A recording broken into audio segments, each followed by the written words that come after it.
The interconnected world of the future will be the result of decisions we must make today. Everyone knows that government agencies are corrupt. It's common sense. It's clear that the system is broken and they're all crossing the line. Homeland Security, IRS, the USDA, the Treasury, the EPA, all of it BS. But rarely is it so blatant as it is with the FCC, the Federal Communications Commission. Because, well, very, very few people pay attention at all to them. Hardly any resistance was put up against net neutrality rules, and that was a fairly big media story. Almost no one said anything about the mergers between the giant telecoms and the general complete takeover of communications. There really wasn't any resistance to the 1996 Telecommunications Act, which opened up a whole can of worms, a whole set of Pandora's boxes with the NSA and everyone else. But now they've opened up the floodgates to massive corporate control over our lives, a total surveillance system on the part of government agencies and their contractors, and the very near blanketing of the entire population. Literally, of everyone in the world. Literally, of everyone in the world. Autonomous vehicles, smart city energy grids, transportation networks, and water systems. Immersive education and entertainment will come from the cloud. The driving force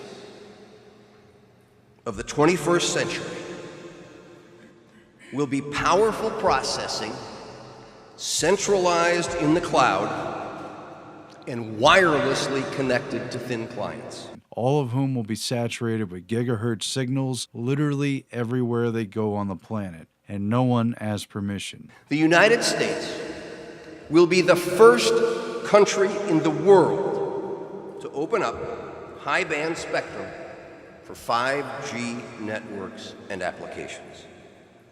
And that's damn important, and will generate tens of billions of dollars in economic activity. Big surprise, since this FCC chairman, now a former chairman, who was appointed by Obama, big surprise since he used to be the president of two industry lobbyist organizations. Tom Wheeler was formerly president of the National Cable and Telecommunications Association and the CEO of the Cellular, Telecom, and Internet Association. Chairman Wheeler put the entire fixed and mobile broadband industry under a stricter regulatory regime. He has done so many things that have angered his former employers at the NCTA and CTIA have sued the FCC during his tenure. He explains his actions by saying, "I used to be an advocate for corporate interests, and I hope I was a good one. But today, my client is the American people, and I want to be the best damn advocate for the American people that I can be." So he represents the industry, he got appointed to the position, and he just fox and henhouse the whole thing. He just prostituted it all. So it's no wonder that he gives a no-holds-barred, full-force push to usher in 5G everywhere upon everyone, to swiftly and fully silence any and all dissenters, to ignore all the real questions, and to make sure that the safety data, to make sure that safety studies don't even happen. Unlike some countries, we do not believe that we should spend the next couple of years studying what 5G should be or how it should operate. We won't wait for the standards. Turning innovators loose is far preferable to expecting committees and regulators to define the future. And to make sure that questions about the biological effects of non-ionizing radiation are kept to an absolute minimum, off the table, out of the public eye, and nowhere near the FCC conversation. How many people have to die from brain cancer before the federal government puts warning labels on cell phones? It's time to tell the American public the truth. Wireless causes cancer and killing hundreds, and you don't care. You don't give a damn. Because they're going to rubber stamp this thing right through, no doubt about it. They already have. And what else would you expect from a lobbyist? The trade-off gives total power to these companies, to various government agencies, and to anyone in between who's interested in spying, hackers. It opens it up for everyone. And as technology races forward in what is already a world dominated by cell phones and people looking lost into little screens, it will now be completely saturated with high-speed connections. The next generation of wireless must be mobile fiber, 10 to 100 times faster than what we're used to today. We need to speed the deployment of 5G here on our shores. Yes, 5G will connect the Internet of Everything. If something can be connected, it will be connected in a 5G world.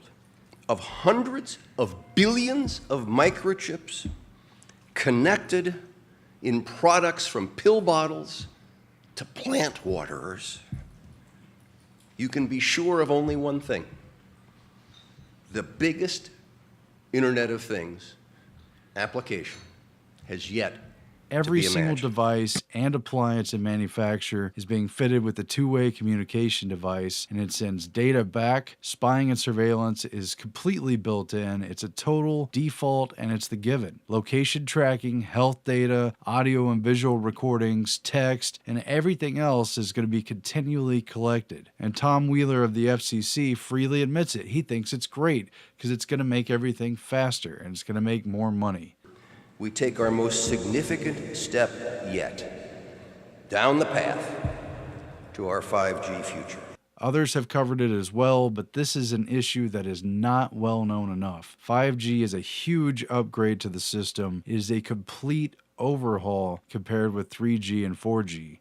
It's not only dramatically faster speeds, which is what they're going to play up to sell it to consumers and tell everyone what a great convenience and advancement that it is, but it is also a literal complete infrastructure overhaul. Now, to make this work, the 5G build-out is going to be very infrastructure intensive, requiring massive deployment of small cells.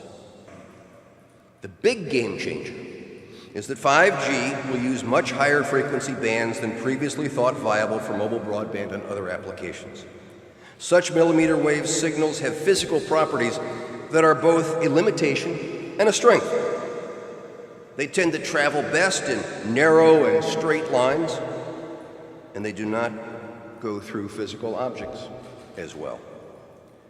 This means that very narrow signals in an urban environment tend to bounce around buildings and other obstacles, making it difficult to connect to a moving point.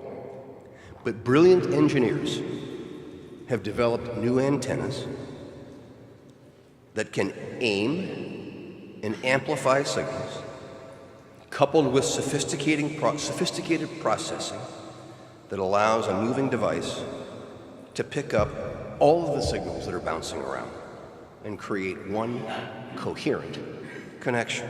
They're going to put up boxes on telephone poles, or at least that's what the articles have said, and they're going to be on ground level sites and everywhere else, and it will completely replace the now obsolete cell towers that you've seen around and you've got used to seeing. Those are obsolete.